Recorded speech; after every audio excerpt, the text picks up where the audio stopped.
नमस्कार दोस्तों, स्वागत है आप सभी का बिजनेस समाधान के एक और नए वीडियो में। तो central government SC ST entrepreneurs को बिजनेस एस्टेब्लिश करने के लिए सब्सिडी प्रोवाइड कर रही है। इस सब्सिडी का बेनिफिट लेकर जो हमारे एससी एसटी एंटरप्रेन्योर्स हैं, युवा उद्यमी हैं जो कि एससी एसटी कैटेगरी में आते हैं, वो अब अपने बिजनेस को आसानी से एस्टेब्लिश कर सकते हैं और इस सब्सिडी स्कीम का बेनिफिट भी ले सकते हैं। तो आज की इस वीडियो में हम इसी स्कीम के बारे में पूरा कंप्लीट डिस्कशन करने वाले हैं कि क्या सब्सिडी प्रोवाइड कर रही है सेंट्रल गवर्नमेंट, कैसे हम इसका बेनिफिट अपने बिजनेस के लिए ले सकते हैं और कैसे हम अपने बिजनेस को एस्टेब्लिश कर सकते हैं इस स्कीम का बेनिफिट लेने के लिए। तो इसकी कंप्लीट डिटेल्स मैं इस वीडियो में डिस्कस करने वाला हूं। इससे पहले आप अगर हमारे चैनल पर नए हैं तो चैनल को सब्सक्राइब कर लीजिए, जिससे आने वाले वीडियोस आपके मिस नहीं होंगे, क्योंकि ये जो वीडियो हम रिकॉर्ड करेंगे ये अलग अलग पार्ट्स में होगा, क्योंकि स्कीम के अलग अलग कंपोनेंट्स हैं। तो आने वाले पार्ट आपसे मिस ना हो, इसलिए आप चैनल को सब्सक्राइब कर लीजिए अगर आप इस चैनल पर नए हैं। तो चलिए वीडियो को स्टार्ट करते हैं और समझते हैं इस स्कीम के बारे में कंप्लीट डिटेल्स को। तो जैसा कि आप देख सकते हैं, इस स्कीम का नाम है national SC ST hub scheme. तो ये स्कीम एससी एसटी एंटरप्रेन्योर्स के लिए स्पेशली बनाई गई है सेंट्रल गवर्नमेंट के द्वारा। इसका मतलब सिर्फ एससी एसटी एंटरप्रेन्योर्स ही इस स्कीम का बेनिफिट ले सकते हैं। उसके बाद बात करते हैं कि क्या क्या कंपोनेंट्स है इस स्कीम के अंदर, क्या क्या बेनिफिट गवर्नमेंट आपको देने वाली है इस स्कीम के अंडर में। तो बेसिकली ये जो स्कीम है इसके 4 कंपोनेंट्स होते हैं, जैसा कि आप स्क्रीन पर देख सकते हैं।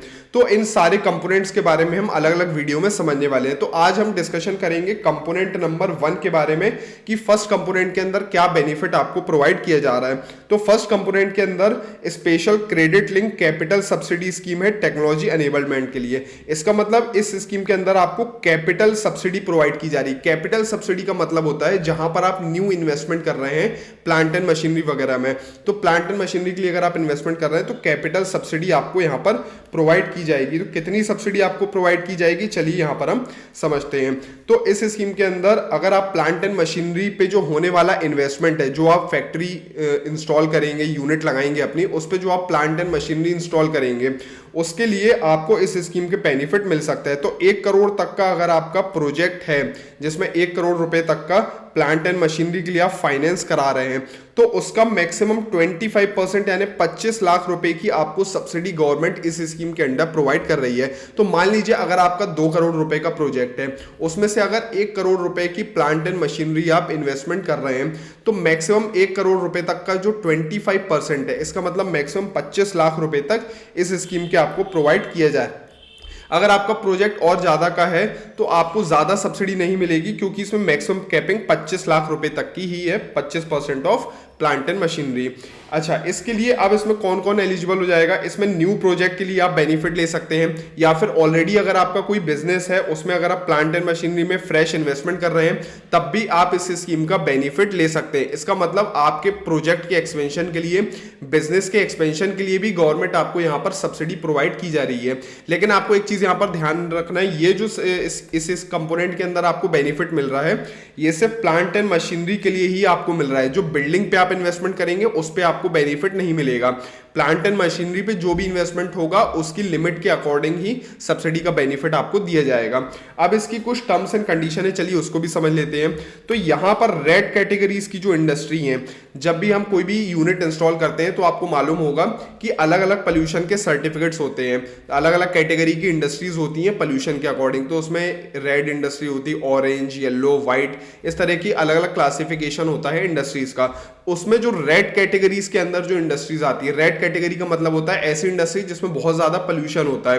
तो रेड कैटेगरी की इंडस्ट्रीज को इस स्कीम का बेनिफिट नहीं मिलेगा। तो ये चीज आपको ध्यान पे रखनी है। तो कोई भी यूनिट अगर आप लगा रहे हैं, वो किस कैटेगरी में आती है, अगर आपको ये नहीं मालूम है, उससे रिलेटेड अगर आप जानना चाहते हैं तो इस कॉन्टैक्ट नंबर पे हमारी टीम को कॉन्टैक्ट कर सकते हैं। हमारी टीम आपको पोल्यूशन सर्टिफिकेट लेने में और पोल्यूशन के बारे में आपको जानकारी लेने में पूरी हेल्प करेगी।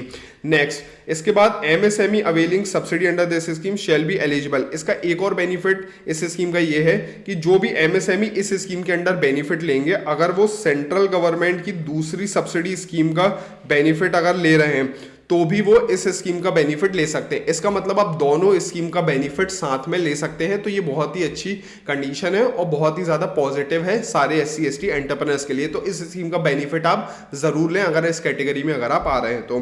इसके बाद थर्ड पॉइंट ये है, वीडियो अगर अच्छा लग रहा हो तो लाइक कर दीजिए और वीडियो को शेयर कर दीजिए ताकि और भी लोग इस चीज का बेनिफिट ले पाए। अगर आप लाइक करेंगे तो हमारी टीम को एप्रिसिएशन मिलेगा और हम इससे रिलेटेड और भी वीडियोस आने वाले टाइम पे लाते रहेंगे। तो चलिए थर्ड पॉइंट को समझते हैं। तो इस स्कीम के अंदर न्यू प्लांट एंड मशीनरी या इक्विपमेंट के लिए ही आपको मिलेगा। इसका मतलब इस स्कीम का बेनिफिट आप तभी ले सकते हैं जब आप न्यू प्लांट एंड मशीनरी में इन्वेस्टमेंट करेंगे। ओल्ड प्लांट एंड मशीनरी यहां पे लिखा हुआ है सेकंड पॉइंट में, लास्ट पॉइंट पे, कि second hand plant and machinery या जो फैब्रिकेटेड प्लांट एंड मशीनरी है वो इस स्कीम के अंडर कवर नहीं होंगी। और जो न्यू प्लांट एंड मशीनरी पर आप इन्वेस्टमेंट करेंगे वो जो भी आप लोन लेंगे प्राइमरी लैंडिंग इंस्टीट्यूशन से मैन्युफैक्चरिंग के लिए या फिर सर्विस सेक्टर के लिए, तो वो चीज इस स्कीम के अंडर कवर हो जाएगी। तो चलिए आई होप आपको ये वाला कंपोनेंट पूरा समझ में आया होगा। तो ये फर्स्ट कंपोनेंट है, बाकी के जो 3 कंपोनेंट है इसको भी हम आने वाले वीडियोस में समझने वाले हैं। तो चलिए अब हम समझ लेते हैं कि इस स्कीम का बेनिफिट ले कौन कौन सकता है, कौन कौन एलिजिबल है इस स्कीम का बेनिफिट लेने के लिए। तो यहाँ पर आप देख सकते हैं national SC/ST hub scheme eligibility.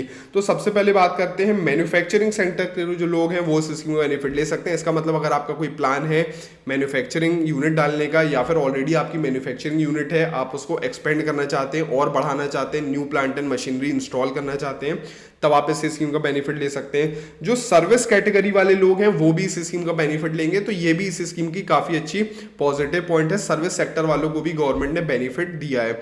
लेकिन जो ट्रेडर हैं, जो ट्रेडिंग का बिजनेस करते हैं, मतलब माल खरीदते हैं और आगे उसको सप्लाई करते हैं, वो लोग इस स्कीम के लिए एलिजिबल नहीं है। सिर्फ मैन्युफैक्चर या फिर सर्विस सेक्टर, मतलब जो वैल्यू एडिशन कर रहे हैं, वो लोग इस स्कीम का बेनिफिट लेंगे। आई होप ये पॉइंट आपको क्लियर होगा। कोई भी रिलेटेड इससे अगर आपको डाउट होता है तो आप हमारी टीम को इस नंबर पे कांटेक्ट कर सकते हैं। हमारी टीम आपको पूरी इसमें हेल्प करेगी इस स्कीम का बेनिफिट दिलाने के लिए।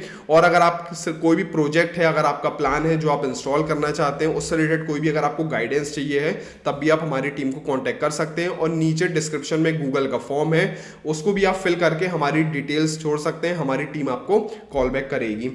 उसके बाद कौन स्कीम का बेनिफिट ले सकता है? तो जो प्रोप्राइटरशिप फर्म है, तो प्रोप्राइटर SC/ST होना चाहिए, तब आप इस स्कीम का बेनिफिट लेंगे। अगर आपकी पार्टनरशिप फर्म है तो SC/ST partner at least 51% share holder होना चाहिए इस स्कीम के अंडर। प्राइवेट लिमिटेड कंपनी के तहत अगर आप इस स्कीम का बेनिफिट लेना चाहते हैं तो जो SC/ST प्रोमोटर्स हैं, शेयर होल्डर हैं, उनके पास एटलीस्ट 51 शेयर होल्डिंग होना चाहिए। तो ये प्राइमरी कंडीशन है, आपको अपने बिजनेस में चेक करना है। अगर ये कंडीशन आप फुलफिल कर रहे हैं तो आप इस स्कीम का बेनिफिट ले सकते हैं। ये स्कीम कब से कब तक एप्लीकेबल है? तो इस स्कीम की एप्लीकेबिलिटी है 2021-22 से 2025-26 तक। लेकिन बहुत सारे लोगों को इस स्कीम के बारे में अवेयरनेस नहीं है, इसलिए वो इस स्कीम का बेनिफिट नहीं ले पाते हैं। तो अगर आपने भी इस स्कीम का बेनिफिट अभी तक नहीं लिया है, लेकिन अगर आप एलिजिबल हैं बेनिफिट लेने के लिए, तो इस स्कीम का बेनिफिट जरूर लीजिए। कोई भी अगर आप हेल्प चाहते हैं तो हमारी टीम को कांटेक्ट करिए। तो इस वीडियो के लिए बस इतना ही। इसके जो बाकी 3 कंपोनेंट हैं वो आने वाले जो 3 पार्ट्स हम फ्यूचर में डालेंगे, उसमें मैं आपको एक्सप्लेन करूंगा कैसे इस स्कीम के लिए अप्लाई करना है, उसके बारे में भी हम डिस्कशन करेंगे आने वाले वीडियो में। तो तब तक के लिए गुड बाय, मिलते हैं नेक्स्ट वीडियो में।